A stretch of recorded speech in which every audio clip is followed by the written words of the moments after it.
Doctor Sebastian Paul.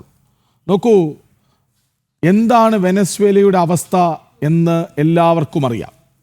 മയക്കുമരുന്ന് അഴിമതി, ഏറ്റവും ഒടുവിൽ സ്വിറ്റ്സർലൻഡിൽ വാങ്ങിയിട്ട സ്വത്തുക്കൾ മുഴുവൻ കണ്ടുകെട്ടുകയാണ്.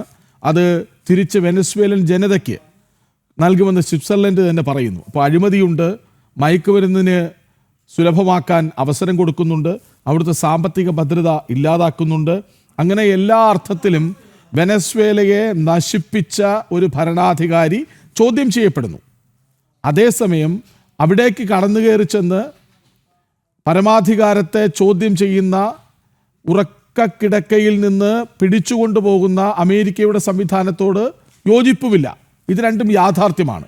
പക്ഷെ നമ്മുടെ കമ്മ്യൂണിസ്റ്റുകാർ നിർഭാഗ്യവശാൽ ഒന്നു മാത്രമേ കാണുന്നുള്ളൂ. അമേരിക്ക ലോകത്തിന് ഭീഷണിയാണ്, അമേരിക്കയുടേത് കാടത്തമാണ്, അമേരിക്കയുടെ സാമ്രാജ്യത്വത്തെ ഞങ്ങൾ അംഗീകരിക്കുന്നില്ല എന്ന് ആവർത്തിച്ച് പറയാനാണ് ശ്രമിക്കുന്നത്.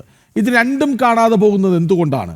എന്തിനാണ് കേരളത്തിൽ മെഴുകുതിരി കത്തിച്ച് പ്രകടനം നടത്തി വെനസ്വേലയ്ക്ക് ഐക്യദാർഢ്യം പ്രഖ്യാപിക്കുന്നത്? ഒരു ദുർഭരണത്തെ ചൂണ്ടിക്കാട്ടാൻ എന്തുകൊണ്ട് കമ്മ്യൂണിസ്റ്റുകൾക്ക് കഴിയുന്നില്ല? കേരളത്തിലെ എന്തിനിങ്ങനെ നിലവിളിക്കുന്നു?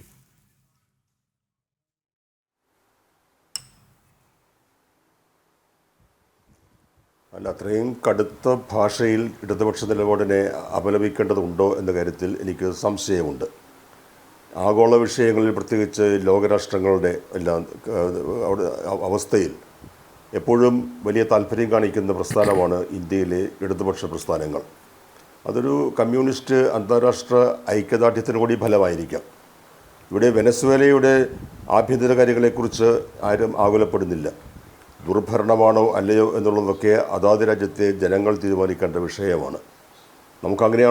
അങ്ങനെ നമ്മൾ മറ്റൊരു രാജ്യത്തിൻ്റെ അവിടെ ദുർഭരണം നടക്കുന്നു, അത് തടയുന്നതിന് വേണ്ടി നമുക്ക് ഇടപെടാം എന്ന തത്വം അംഗീകരിച്ചാൽ അത് പഴയൊരു മൺട്രോ സിദ്ധാന്തമുണ്ട്. അമേരിക്കയുടെ ആദ്യകാല പ്രസിഡൻ്റായിരുന്ന ജെയിംസ് മൺട്രോയുടെ പേരിലാണ് ആ ഡോക്ട്രിൻ അറിയപ്പെടുന്നത്. ലാറ്റിൻ അമേരിക്കൻ രാജ്യങ്ങളിൽ, യൂറോപ്യൻ രാജ്യങ്ങളിൽ ഇടപെടലുണ്ടായാൽ അവിടെ അമേരിക്ക ഇടപെടുന്നതിന് അവകാശമുണ്ട് എന്നതാണ് ആ സിദ്ധാന്തത്തിൻ്റെ ഒരു ആകത്തുക. പക്ഷേ ഇവിടെ ഇപ്പോൾ അതല്ല സംഭവിച്ചിരിക്കുന്നത്. ഇവിടെ അമേരിക്ക ഇടപെട്ടിരിക്കുകയാണ്. അമേരിക്കയ്ക്ക് എവിടെയും ഇടപെടാൻ കഴിയും എന്ന ഒരു ധാർഷ്ട്യത്തിൻ്റെ ഭാവമുണ്ട്. ലോക പോലീസുകാരൻ ചമയുന്നു എന്നത് അമേരിക്കയ്ക്കെതിരെ പണ്ടേ ഉന്നയിക്കപ്പെടുന്ന ആക്ഷേപമാണ്.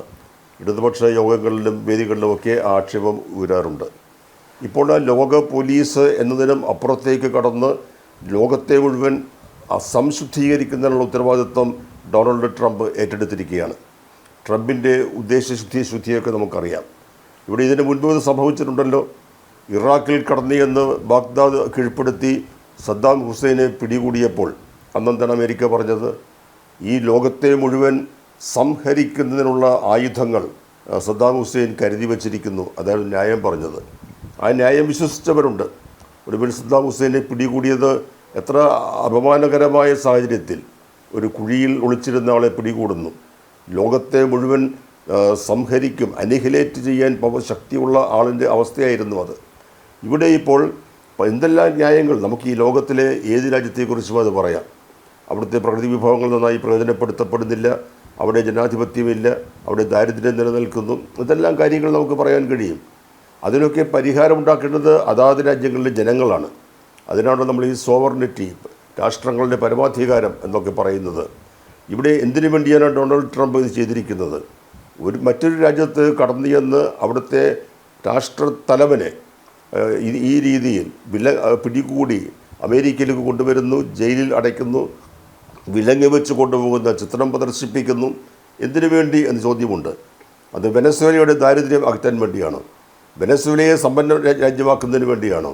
എണ്ണ, അതാണ് പ്രശ്നം. സദ്ദാം ഹുസൈൻ്റെ കാര്യത്തിലും എണ്ണ തന്നെയായിരുന്നു.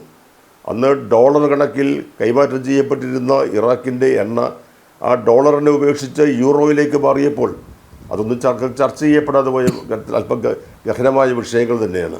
ഇവിടെയും അതല്ലേ വിഷയം, എണ്ണ തന്നെയാണ് വിഷയം. വെനസ്വേലയുടെ പ്രകൃതി സ്വത്തായ എണ്ണ അത് അവർക്ക് ലാഭകരമായ രീതിയിൽ വിൽക്കുന്നതിന്, വിനിമയം ചെയ്യുന്നതിന് ഒക്കെയുള്ള അവകാശം ആ രാജ്യത്തിനില്ലേ? അപ്പോൾ ചൈനയുമായുള്ള വ്യാപാര ബന്ധം, അങ്ങനെ ഒട്ടേറെ കാര്യങ്ങളുണ്ട്. ഇത്തരം കാര്യങ്ങളൊക്കെ മറച്ചു വെച്ചുകൊണ്ട് ലോക പോലീസോ ലോക പട്ടാളമോ ഒക്കെയായി മാറാൻ അമേരിക്ക ശ്രമിക്കുമ്പോൾ അത് നമ്മൾ അതിൻ്റെ ആ രാഷ്ട്രീയ വശം കാണാതെ പോകരുത്.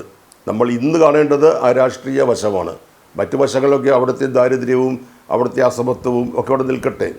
ഇതിനുള്ള അവകാശം മറ്റൊരു രാജ്യത്തിനുണ്ടോ? അമേരിക്കയ്ക്ക് കരുത്തുള്ളത് കൊണ്ട് അവർക്ക് എന്തുമാകാം എന്ന അവസ്ഥ, അത് ശരിയല്ല എന്ന് പറയേണ്ടി വരും. അതുകൊണ്ടാണ് കേരളത്തിലെ അല്ലെങ്കിൽ ഇന്ത്യയിലെ ഇടതുപക്ഷ പ്രസ്ഥാനങ്ങൾ ഇന്ന് ഈ ദിവസം അമേരിക്കയുടെ ഈ കടന്നാക്രമണത്തെ, കയ്യേറ്റത്തെ, അവിടുത്തെ രാഷ്ട്രത്തലവനെ ഈ രീതിയിൽ അപമാനകരമായി പിടിച്ചുകൊണ്ടുപോവുക, അതൊക്കെ ചില കൊള്ളക്കാർ ചെയ്യുന്ന കാര്യങ്ങളാണ് ബന്ദിയാക്കുന്നതിന് വേണ്ടി. ആ ശ്രമത്തെയാണ് അപലപിക്കേണ്ടത്. അതാണ് ഇന്ന് ഇടതുപക്ഷ വേദികളിൽ ഉയർന്നു കേട്ട കാര്യവും.